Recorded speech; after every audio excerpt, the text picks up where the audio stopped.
নমস্কাৰ বন্ধু বান্ধৱীসকল, আশা কৰোঁ সকলো ভালে আছে। আজি মই বিশেষ এটা কথা লৈ ভিডিঅ' এটা বনাব মন গ'ল। কথাটো হৈছে বৰ্তমান সকলোৰে মুখতে চৰ্চিত হৈ থকা এটা বিষয় হৈছে বাল্য বিবাহ। বাল্য বিবাহটো প্ৰকৃততে কৰোৱা উচিত নে? আচলতে মোৰ মতে বাল্য বিবাহটো কৰোৱা উচিত নহয়। এইটো চৰকাৰে উচিত সিদ্ধান্ত লৈছে। বাল্য বিবাহ মানুহে কেতিয়াও কৰোৱা উচিত নহয়। সেইখিনি মই নিজক লৈয়ে মই কৈছোঁ, মই নিজেই উদাহৰণস্বৰূপে আছোঁ তাৰ লগত। কাৰণ মোকো বহুত সৰুতে বিয়া দিছিল আৰু মোকো বাল্য বিবাহ ঘৰৰ পৰাই কৰোৱা হৈছিল। আৰু মই কি বিপদৰ সন্মুখীন হৈছিলোঁ মাত্ৰ মই নিজেই জানো, আৰু যিসকলে ভুক্তভোগী হৈছে সেইসকলে বুজি পায় কথাখিনি। 18 বছৰ তলত যিখিনি ছোৱালীক বিয়া দিয়া হয় সেইখিনিকে বাল্য বিবাহ বুলি কোৱা হয়। আচলতে 18 বছৰলৈকে ছোৱালী এজনী বিবাহৰ বাবে উপযুক্ত নহয়। শাৰীৰিকভাৱেও নহয় আৰু মানসিকভাৱেও আচলতে বিবাহৰ বাবে কেতিয়াও উপযুক্ত নহয়।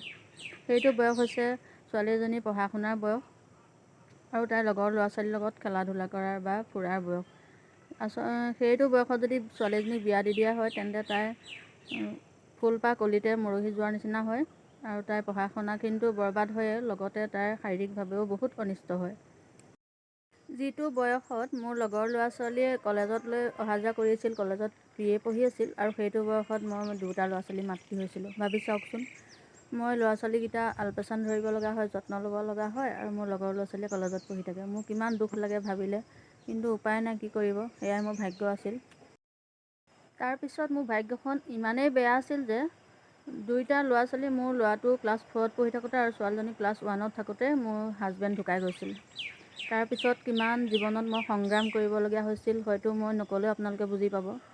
2টা ল'ৰা ছোৱালী লৈ মই অকলেই পঢ়া শুনা খোৱা বোৱা সকলো দায়িত্ব ল'ব লগা হৈছিল। যিহেতু মোৰ হাজবেণ্ডৰ কোনো চৰকাৰী চাকৰি নাছিল, একো নাছিল, গতিকে ঘৰখনৰ সকলো দায়িত্ব মোৰ মূৰৰ ওপৰতে বোজা আছিল, আৰু মোৰ ঘৰখনত বেলেগ কোনো নাছিল তেনেকৈ। গতিকে কিমান ছোৱালী এজনীয়ে কম বয়সতে বিয়া হৈ কিমানখিনি সংগ্ৰাম জীৱনত কৰিবলগীয়া হয় আপোনালোকে ভাবি চাওক। আচলতে সেইটো মাক দেউতাহঁতৰ গাতো দুখ নাছিলে। তেওঁলোকে ভাবিছিলে ভাল ল'ৰা এটা পাইছোঁ, বিয়া দিওঁ, কিন্তু তেওঁলোকেতো ভবা নাছিল যে মোৰ মানুহজন সোনকালেই ঢুকাই যাব। কিন্তু কি কৰিব, সেয়া মোৰ ভাগ্য আছিল। গতিকে সেইকাৰণেই আপোনালোকক কৈছোঁ যে ছোৱালী হ'ল বুলি আপোনালোকে ল'ৰা এটা পালেই সোনকালে বিয়া দিয়া চিন্তা নকৰিব।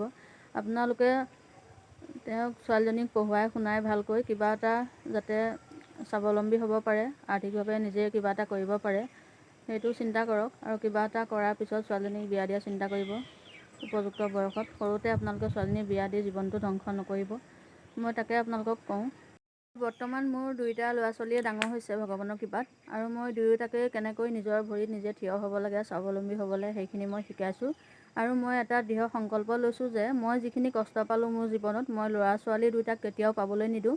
আৰু মই সিহঁতক উপযুক্ত বয়স হ'লে নিজৰ ভৰিত নিজে থিয় হৈ নিজে কিবা এটা চাকৰি বা কিবা এটা কৰি স্বাৱলম্বী হৈ মই তাৰপিছতে সিহঁতক বিয়াৰ কথা ভাবিব দিম।